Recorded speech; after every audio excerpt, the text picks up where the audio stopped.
봉독하겠습니다. 봉독할 말씀은 여호수아 24장 14절에서 18절 말씀입니다. 구약 성경 여호수아 24장 14절부터 18절까지 말씀을 함께 보겠습니다. 여호수아 24장 14절부터 말씀을 제가 봉독하겠습니다. 그러므로 이제는 여호와를 경외하며 온전함과 진실함으로 그를 섬기라.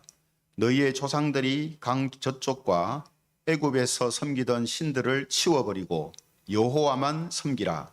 만일 여호와를 섬기는 것이 너희에게 좋지 않게 보이거든 너희 조상들이 강 저쪽에서 섬기던 신들이든지 또는 너희가 거주하는 땅에 있는 아모리 족속의 신들이든지 너희가 섬길 자를 오늘 택하라. 오직 나와 내 집은 여호와를 섬기겠노라 하니 백성이 대답하여 이르되 우리가 결단코 여호와를 버리고 다른 신들을 섬기기를 하지 아니하오리니 이는 우리 하나님 여호와께서 친히 우리와 우리 조상들을 인도하여 애굽 땅 종되었던 집에서 올라오게 하시고 우리 목전에서 큰 이적들을 행하시고 우리가 행한 모든 길과 우리가 지나온 모든 백성들 중에서 우리를 보호하셨음이며 같이 읽겠습니다. 여호와께서 또 모든 백성들과 이 땅에 거주하던 아모리 족속을 우리 앞에서 쫓아내셨음이라.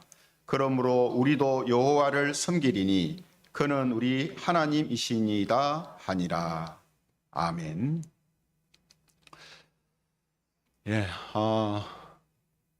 오늘 이 시간에는 충성의지의 출처라는 제목을 가지고 하나님 말씀의 은혜를 함께 나누겠습니다.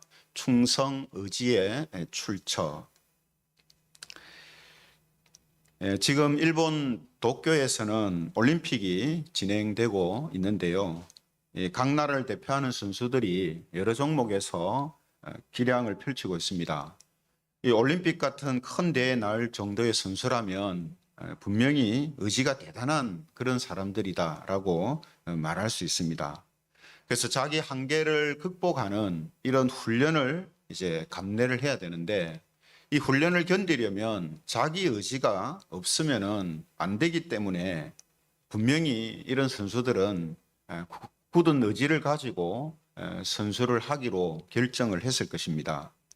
이것은 이제 스포츠만 아니라 모든 일에 이제 통용되는 그런 원칙이다 이렇게 말할 수 있거든요. 그래서 오늘 우리가 신앙생활에서도 보면요, 자기 의지가 발휘되는 면이 많이 있습니다. 그러니까 우리 스스로 결심하고 결정해서 행동으로 옮기는 그런 의지가 활동되는 일들이 많이 있다는 거죠. 특히 하나님께 우리가 충성하고 섬기기 위해서는 자기 자신에게서 나오는 충성 의지가 있어야 됩니다. 충성하고자 하는 의지가 있어야 하나님을 섬길 수 있고 또 하나님께서 맡겨주신 사명을 감당할 수가 있는 거죠. 특히 우리가 충성을 할 때, 섬김을 할 때에 보람을 느끼고 기쁨을 느끼고 그런 일들이 우리에게 일어나기 위해서는 더더욱 충성 의지가 있어야 합니다. 이게 무슨 말이냐면 떠밀려서 하거나 어쩔 수 없이 하거나 할 수 없이 하면 하나님을 섬긴다고 하면서도 기쁨과 이 즐거움이 있을 수가 없죠. 떠밀려서 하고 억지로 하니까, 그죠? 그런데 이런 모습들이 이제 안타까운 것이죠. 왜 그렇습니까? 하나님께 충성하고 하나님을 섬긴다라고 하면서 이 의지, 충성 의지가 잘못된 곳에 출처를 두게 되면 방금 말씀드린 것처럼 섬긴다고 하면서도 충성한다고 하면서도 기쁨이 없는 거예요. 보람이 없는 거예요. 뭐가 잘못됐다고요? 충성 의지가 어디에서 발현되었는가? 무엇이 동기가 되고 무엇이 출처가 되어서 충성하고자 하는 의지가 나왔는가?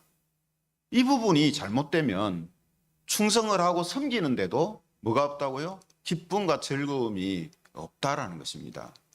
그래서 오늘 이 시간에 충성 의지의 출처에 관해서 함께 이제 살펴보려고 합니다. 우리 방송실은 이 설교 전환을 좀 해주십시오. 예. 자, 그래서 여러분, 우리가 이 본문에서 하나님을 향한 이 충성을 결심하는 한 사람을 이제 보게 되거든요. 그 사람이 누구냐면 이스라엘을 가나안에 정착시킨 입가나안의 영웅 여호수아입니다. 모세가 출애굽의 영웅이라면 여호수아는 입가나안의 영웅이죠. 그죠? 이스라엘 백성들이 가나안 땅에 정착하고 땅을 분배받는 모든 일에 관여하고 또 이끌었던 사람이 바로 여호수아입니다. 그래서 여호수아는 모세의 뒤를 이어서 이스라엘의 지도자로 하나님이 하신 그 약속을 성취하는 일에 크게 쓰임받은 이제 사람이죠. 근데 이 여호수아도 이제 나이가 들어서 이제 그의 인생도 저물어가고 있는 상황입니다.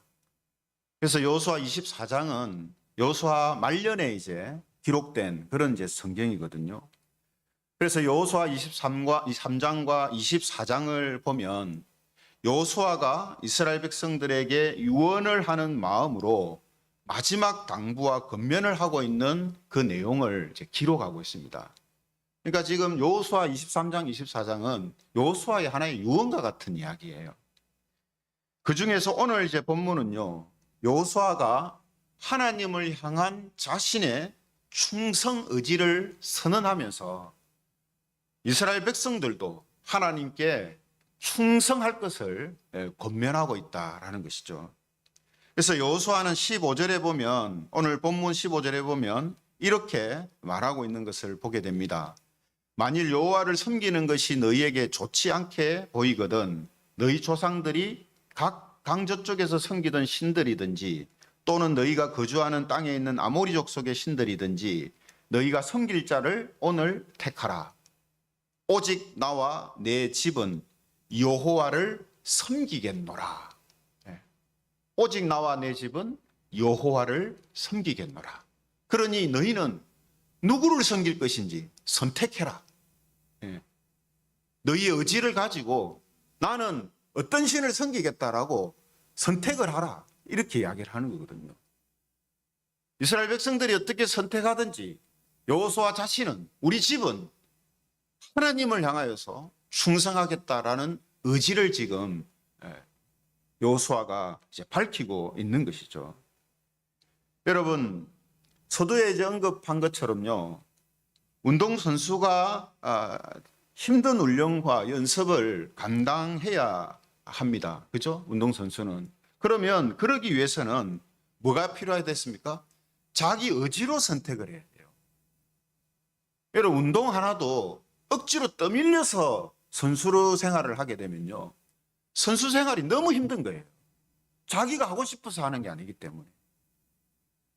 그죠? 자기 마음속에서 진짜 뭔가 동기가 되어서 나오는 것이 아니었기 때문에 힘들 수밖에 없는 거죠. 하지만 운동선수도 선수가 되고 국가대표가 되고 그래서 여러 가지 힘든 훈련들을 다 감내해낼 수 있는 이유는 뭐냐면 그 의지, 선수가 되고자 하는 의지 속에 분명한 동기가 있기 때문입니다. 선수가 되고자 하는 의지 속에 분명한 동기가 없으면요, 선수 생활을 잘할 수 없을 뿐만 아니라 그 선수 생활 속에서 선수다움이 나타나지를 못하거든요. 그래서 선수들이 갖는 그 분명한 의지의 동기가 뭐냐 하면 대부분 뭐 이런 종류죠. 자기 성취감이나 아니면 뭐 생활의 안정이나 아니면 국가의 어떤 위상이나, 그죠? 보통 운동선수들이 이런 동기를 가지고 선수가 되기를 원하고 국가대표가 되기를 원합니다. 그렇죠? 마찬가지로 우리가 하나님을 향한 충성과 섬김을 다짐할 때에 성도들한테도 분명한 동기가 있어요. 분명한 동기가 있습니다. 여러분, 아무 동기가 없이 하나님을 섬기고 믿는다? 이거는 이상한 일이죠. 그죠? 분명히 동기가 있습니다. 그런데 하나님을 향한 이 충성, 하나님을 섬기고자 하는 그 의지 속에 만약에 그 의지가 앞서 제가 말씀드린 선수들에게 있는 그런 동기가 우리가 하나님을 향한 충성의 동기가 된다면 그것은 잘못된 것입니다. 무슨 뜻이냐 하면 여러분, 우리가 하나님을 향해서 충성하겠다라고 내가 의지를 붙일 때 내가 그 의지를 붙이는 동기가 내 성취감이나 내 생활이 안정되기 위해서나 내 마음이 안정되기 위해서나 아니면 교회의 어떤 위상을 위해서나 여러분 이런 것이 동기가 되어서 하나님께 내가 충성하겠다라고 만약에 의지를 가진다면 그것은 잘못된 동기란 말이죠. 그래서 우리가 신앙으로 살아가는 이 방식은 세상에서 사람들이 살아가는 방식하고 다른 거예요. 이런 잘못된 동기로 인해서 하나님께 충성하고자 한다면 앞서 말씀드린 것처럼 하나님을 향해 충성하고 섬기는데도 기쁨이 없어요. 보람이 없습니다. 그리고 좋지 않은 문제들이 일어나기 시작해요.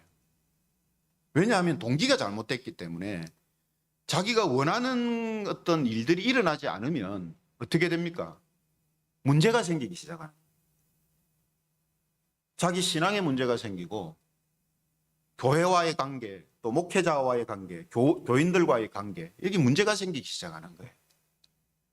더 큰 문제는 하나님과 관계에 문제가 생기기 시작하죠. 자기 잘못으로 인하여서. 그럼 여러분, 우리가 하나님을 향하여서 충성하고자 할 때, 섬기고자 할 때에 그 의지의 동기는 무엇이 되어야 가장 바람직한가 하는 거죠. 우리가 이걸 알아야 저와 여러분들도 내가 지금 하나님께 충성하고 또 하나님을 섬기려고 하는데 혹은 섬기고 있는데 내가 지금 바른 동기를 가지고 섬기고 있는가 하는 부분을 확인할 수도 있고 또 앞으로 우리가 바르게 충성하고 섬길 수 있지 않겠습니까? 그래서 오늘 이런 말씀들, 이런 내용들이 우리에게 필요하다는 거죠. 여러분, 오늘 본문에서 여호수아가 오직 나와 내 집은 여호와를 섬기겠노라라고 충성 의지를 밝혔잖아요. 그럼 여호수아는 뭐가 동기가 돼서 이런 이야기를 하지? 그죠? 도대체 여호수아는 무엇이 동기가 되어서 백성들 앞에서 백성들 모두가 다른 신 섬겨도 나는 하나님만을 섬기며 내가 충성하며 살겠다라는 의지를 지금 이렇게 밝힐 수 있냐 이 말입니다. 여러분, 이 여호수아가요, 이 말을, 즉 오직 나와 내 집은 여호와를 섬기겠노라라는 말을 하기 전에 24장 1절부터 지금까지 계속 이야기하고 있는 게 뭐냐면 하나님께서 이스라엘의 조상 아브라함 때부터 지금 이스라엘이 가나안에 정착하기까지 어떻게 역사하시고 은혜를 베푸셨는지를 이스라엘 백성들 앞에서 간략하게 쭉 설명을 합니다. 우리의 믿음의 조상, 우리의 조상, 이스라엘의 조상, 그 아브라함을 하나님께서 어떻게 부르셨고, 그리고 지금 우리가 가나안 땅에 지금 정착하기 이때까지 하나님께서 어떻게 지금 이렇게 역사를 하셨는가 하는 것을 백성들한테 쫙 이야기를 하고 나서 뭐라고 합니까? 그러므로 너희는 선택해라. 백성들은 선택을 해라. 다른 신들을 섬길 건지 내가 지금 이야기한 그 하나님을 섬길 것인지 선택하라. 나는 우리 집은 오직 하나님만 섬기겠노라. 하나님께 충성하는 그런 내가 마음을 갖고 살겠다. 그 의지를 밝히는 거예요. 그죠? 그 여지가 어디에서 나온 겁니까? 방금 말씀드린 것처럼 하나님께서 이스라엘 백성들에게 베풀어 주신, 또 개인적으로는 하나님께서 여호수아에게 베풀어 주신 그 은혜, 그 은혜를 알고 있기 때문에, 그걸 기억하고 있기 때문에 하나님을 향한 충성에 대한 의지가 거기에서 나오는 거라는 겁니다. 그래서 이스라엘 백성들한테 하나님이 베풀어 주신 은혜의 역사에 대해서 쭉 설명하고 나서 선택하라고 이야기하는 거예요. 그리고 자기는 선택한다는 겁니다. 동기가 뭡니까? 여호수아는 왜 하나님께 충성하고자 하는 의지를 가지고 그 의지를 밝히고 있습니까? 왜 그렇습니까? 그 동기가 뭐죠? 하나님께서 자신들에게 베풀어 주신 사랑과 은혜입니다. 이걸 아는데 어떻게 우리가 하나님을 배신하겠냐 이 말이죠. 하나님이 우리에게 베풀어 주신 사랑과 은혜, 하나님이 우리 조상과 우리 민족에게 베풀어 주신 사랑과 은혜를 아는데 우리가 어떻게 하나님을 버리고 다른 신을 섬기겠냐 이 말이죠. 그래서 다 하나님을 거부할지라도 나와 우리 집은 하나님만을 섬기겠다라고 의지를 지금 밝히고 있는 것이다라는 겁니다. 그렇죠? 그러므로 여호수아의 그 충성 의지는 어디에서 나온다고요? 하나님이 자신에게 베풀어 주신 사랑과 은혜에서 나오는 겁니다. 이걸 아는 것에서 나오는 거예요. 그래서 이스라엘 백성들도 우리도 여호와를 섬기겠다. 그분은 우리의 하나님이시다. 이렇게 이야기를 하거든요. 그런데 그 이야기를 하기 전에 17절과 18절에 백성들도 비슷한 이야기를 합니다. 17절, 18절에 보면요. 백성들이 하는 이야기인데 이렇게 이야기합니다. 이는 우리 하나님 여호와께서 친히 우리와 우리 조상들을 인도하여 애굽 땅 종되었던 집에서 올라오게 하시고 우리 목전에서 그 큰 이적들을 행하시고 우리가 행한 모든 길과 우리가 지나온 모든 백성들 중에서 우리를 보호하셨음이며 여호와께서 또 모든 백성들과 이 땅에 거주하던 아모리 족속들을 우리 앞에서 쫓아내셨음이라. 그러므로 우리도 여호와를 섬기리니 그는 우리 하나님이심이니이다 하니라.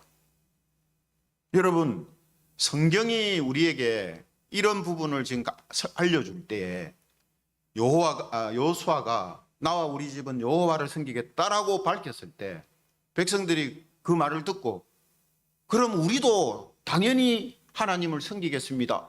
이렇게 기록하지 않고요. 굳이 여호수아가 앞에 한 이야기를 다시 반복하면서 우리도 그래서 여호와를 섬기겠습니다라고 기록해 놓은 이유가 여기 있는 거예요.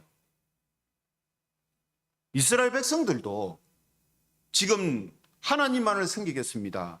하나님께 충성하는 그런 삶을 살겠습니다라고 의지를 밝히는 것은 여호수아와 같은 마음인 거예요. 하나님께서 우리를 어떻게 애굽에서 인도해 주시고 광야를 지나게 하셨으며 오늘 이 땅에 우리를 정착하게 하셨는데 우리가 그걸 얼마나 잘 알고 있는데 당연히 우리가 하나님을 섬겨야죠. 지금 이 말을 하는 거거든요. 그렇죠? 그래서 지금 오늘 본문만 보면요. 여호수아와 백성들도 모두가 뭡니까? 하나님께서 베풀어 주신 그 사랑과 은혜가 동기가 되어져서 그것이 출처가 되어서 하나님을 향하여서 충성과 하나님을 섬기겠다라는 의지를 지금 밝히고 있고 또 그것을 고백하고 있다라는 것입니다. 그러나 여러분 이건요 그냥 단순히 말로만 하는 것도 아니고 고백으로만 하는 것도 아닙니다. 이건 진짜예요. 이건 진짜입니다. 하나님을 향한 올바른 충성 의지는 어디에서 나오냐면 앞서 말씀드린 것처럼 자기 성취감, 자기 어떤 영육의 마음의 평안함, 미래의 어떤 보장, 죽어서 어떻게 될지 모르니까 보험 하나 들자 이런 생각이 아니란 말이에요. 하나님께서 내게 베풀어 주신 그 사랑과 은혜를 알기 때문에 내가 하나님께 충성하고 하나님을 섬기는 삶을 살겠습니다라고 의지를 가지고 그렇게 사는 거란 말이죠. 그래서 우리는 하나님께 충성하고 하나님을 섬기는 그 일까지도 내가 의지를 가지고 결정했다라고 말을 하지 못하고 내가 했다라고 말을 하지 못하는 거예요. 왜죠? 하나님께서 내게 베풀어 주신 그 사랑과 은혜로 인해서 내가 하나님께 충성하고 섬기고자 하는 의지가 발현되어졌기 때문에 그것을 내 공로로 돌리지를 못한단 말이죠. 이건 역시 하나님의 은혜입니다라고 말할 수밖에 없다라는 것입니다. 성도 여러분, 우리들도 하나님을 향한 충성을 의지적으로 결단하고 또 그것을 실천하면서 살게 됩니다. 그때 그 충성 의지의 출처가 자기 만족과 위신이나 또 미래의 어떤 보장, 교회의 성장과 발전까지도 그것이 되면 안 됩니다. 그것은 부차적인 거예요. 여러분, 왜 이게 중요하냐면 하나님을 향한 충성과 섬김의 동기가, 예를 들어서 여러분, 사람들이 다 바라는 교회 성장이 딱 되면 어떤 현상이 생길 수 있습니까? 성장 안 되면 어떻게 되죠? 충성 안 합니다. 섬기고자 하는 마음이 싹 줄어들어 버려요. 왜죠? 교회 성장이 자기의 충성의 동기였거든요. 교회 성장하는 게 하나님을 섬기는 동기였어요. 근데 그 일이 안 이루어지니까 어떻게 합니까? 마음이 그냥 싹 사그러드는 거예요. 내 미래의 보장도 마찬가지입니다. 내 미래가 불투명하니까 내가 하나님을 섬겨서 미래에 내가 잘 돼야지. 이것이 하나님을 위한 충성과 섬김의 동기가 되면 미래가 현실로 왔어요. 현재로 왔어요. 근데 과거 때 내가 기대했던 미래의 모습이 아닙니다. 그럼 어떤 현상이 나타날까요? 하나님을 향한 섬김과 충성이 줄어들거나 사그러듭니다. 왜 그렇다고요? 동기가 잘못됐기 때문에.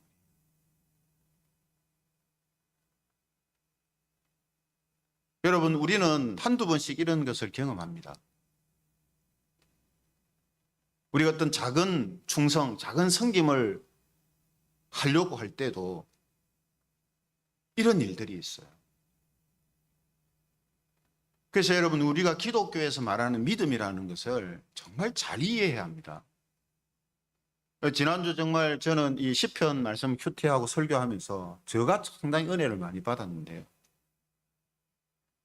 참 우리가 하나님이 말씀하시고 성경이 이야기하는 믿음이라는 것에 대해서 너무나 추상적으로, 너무나 단편적으로 이해하고 있었구나. 물론 그전에도 제가 그런 걸 느꼈습니다만 시편 말씀을 보면서 또 절감을 했어요. 여러분, 우리가 하나님을 향한 충성과 섬김도 마찬가지입니다. 이것이 잘못되면요, 문제가 생기는 건데 이것을 잘못 알고 있는 경우가 많다는 거죠.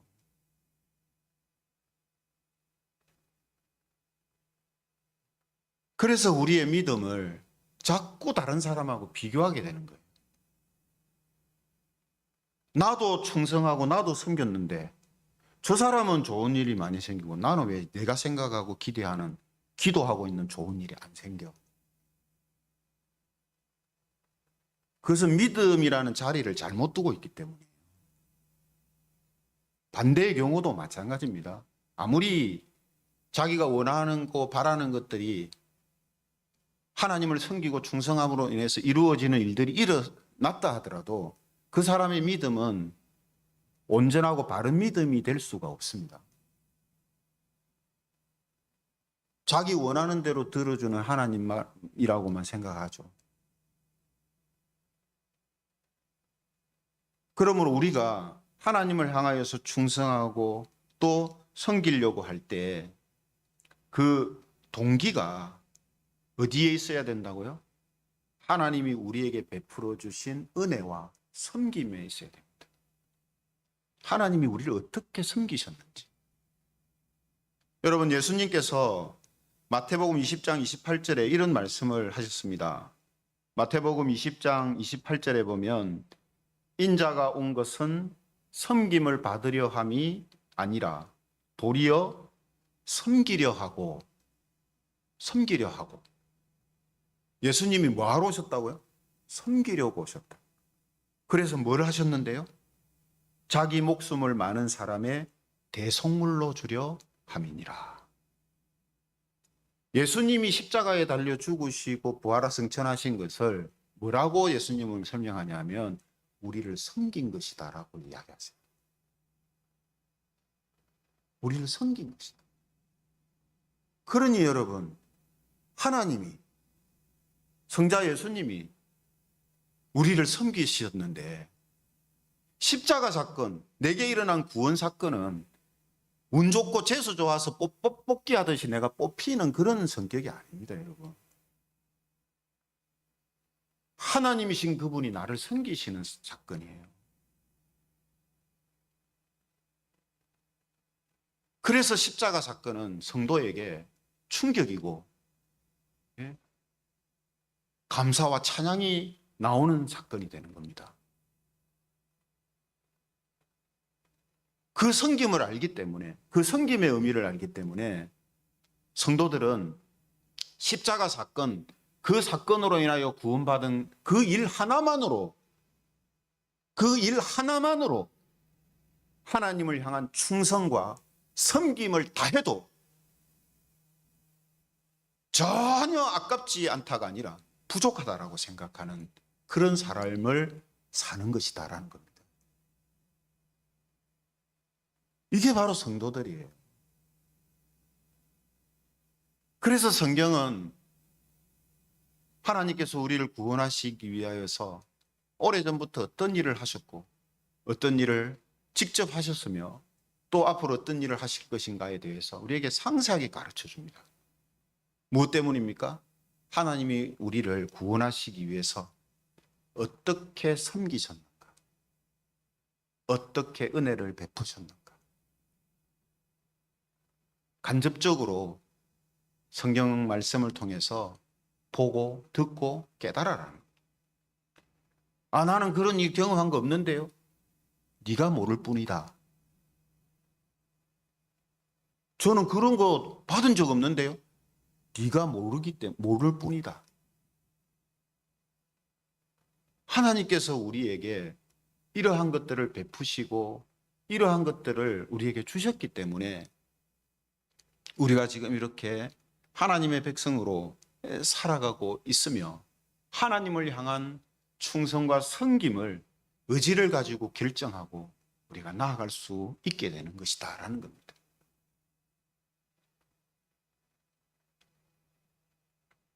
그래서 여러분, 교회 안에는 많은 어른들이 있어요. 교회 안에는. 어떤 어른들이 있어야 되냐면 하나님의 사랑과 은혜를 많이 경험한 분들이 있어야 된다는 거예요. 그분들이 있으면 뭐 하겠습니까? 그것을 자꾸 알려주고 말해주고 전해줘야 되는 거예요. 여러분, 지금 이스라엘 백성들이 여호수아 앞에서 우리는 하나님을 택하겠다라고 말했던 사람들은 출애굽 2세대입니다. 출애굽 1세대는 광야에서 다 죽었어요. 왜 죽었죠? 이걸 몰랐기 때문에. 하나님이 베풀어 주신 사랑과 은혜를 그들이 망각하고 하나님을 섬기고 하나님을 따르는 동기를 잘못 설정했단 말이에요. 그래서 출애굽 1세대는 출애굽이라는 엄청난 기적을 경험했으면서도 그들은 광야에서 다 죽습니다. 여호수아와 갈렙만 빼고 다 죽어요. 그리고 출애굽 2세대는 그것을 광야에서 다 목도를 합니다. 어렸을 때부터. 그러니 출애굽 2세대가 여러분 지금 이런 말을 안 할 수가 없는 거죠. 그래서 딱 지금 17절 18절에서 이야기한 바로 그겁니다.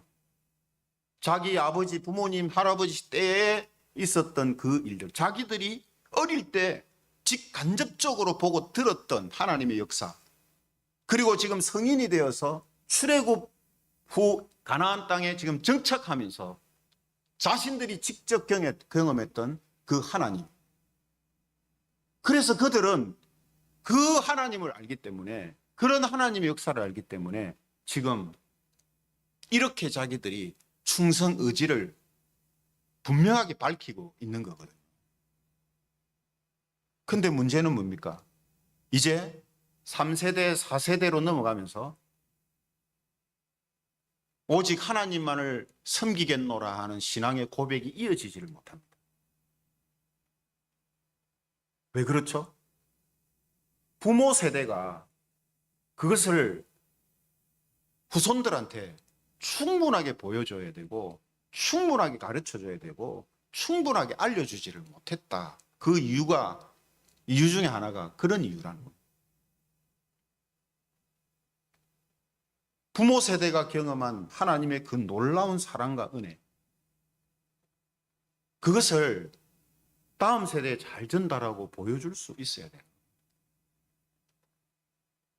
말로서도 물론 하지만 삶을 통해서도 그런 부분들을 충분히 보여줘야 돼요. 여러분, 지금 저와 여러분들의 신앙에 정말로 큰 영향력을 끼친 분들이 누굽니까? 부모 세대잖아요. 부모님들입니다. 그분들의 신앙의 삶이 우리 눈에 선하기 때문에 그런 것이 우리의 마음속에 큰 역할을 한단 말이죠. 물론 그것이 전부는 아닙니다. 그것이 전부는 아닌데 그런 부분들이 우리들에게 분명히 있단 말이죠. 그래서 오늘 여호수아와 이스라엘 백성들이 하나님을 향하여서 우리가 하나님께 충성하고 하나님을 섬기겠습니다라고 의지를 밝히고 굳히는 것, 이것은 어디에 그 동기가 있다 했습니까? 하나님이 베풀어 주신 그 사랑과 은혜입니다. 그러므로 우리가 하나님을 향한 온전한 충성과 섬김을 위해서는 하나님이 우리에게 베풀어 주신 원천적인 은혜와 섬김을 항상 마음에 두고 있어야 합니다. 항상. 원천적인 은혜와 섬김이 뭡니까? 예수 그리스도의 십자가 사건을 통해서 우리를 구원하신 거예요. 이것이 자기 마음속에 감동으로 다가오지 않으면요, 믿음에 문제가 있는 겁니다. 그래서 우리는 하나님이 우리에게 베풀어 주신 그 원천적인 은혜와 섬김이 우리에게 희석되어지지 않고 희미해지지 않도록 하기 위해서 우리는 계속해서 말씀을 통하여서 하나님께서 어떻게 우리를 섬기셨고 어떻게 우리에게 은혜를 베푸셨는지를 계속해서 우리는 확인하고 다시금 우리의 마음속에 새겨야 되는 거죠. 뿐만 아니라 우리가 살아오면서 하나님께서 각자에게 베풀어 주신 크고 작은 은혜와 섬김을 우리가 잊어서는 안 됩니다. 급할 때는 하나님 감사합니다 해놓고 지나고 나면 언제 그랬느냐 이렇게 하면 안 돼요. 우리 마음속에 깊이 새겨놔야 됩니다. 언제든지 앨범을 뒤지면 사진이 보이듯이 추억이 되살아나듯이 우리의 마음속에 앨범에 재저장을 해야 돼요. 그래서 그것을 자주 끄집어내서 봐야 됩니다. 하나님이 내가 20대 때, 10대 때 이렇게 하셨구나. 20대 때 이렇게 하셨지. 30대 때 이렇게 하셨지. 40대 때 이렇게 하셨지. 50대 때 이렇게 하셨지. 이때 저때 하나님이 크고 작은 이런 손길들을 내한테 펼치셨지.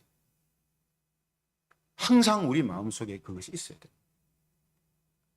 거기에서 충성에 대한 의지가 나와야 이것이 바른 동기고 바른 출처가 되는 거예요. 그래서 오늘 다시 한번 이스라엘 백성들처럼 또 여호수아처럼 하나님께서 베풀어 주신 그 사랑과 은혜, 그 구원의 놀라운 역사, 바로 이것으로 인하여서 하나님을 향한 충성과 섬김을 변함없이 이어갈 수 있는 것입니다. 그러므로 성도 여러분, 우리 모두에게서 나오는 하나님을 향한 충성과 섬김이 하나님이 베풀어 주신 은혜와 섬김에서 나오는 것이 되기를 바랍니다. 그래서 우리의 충성과 섬김이 기쁨과 보람이 되는 것은 물론이고 하나님의 또 다른 은혜를 경험하면서 살아가는 우리 사랑하는 성도님들이 되시기를 주님의 이름으로 축원합니다.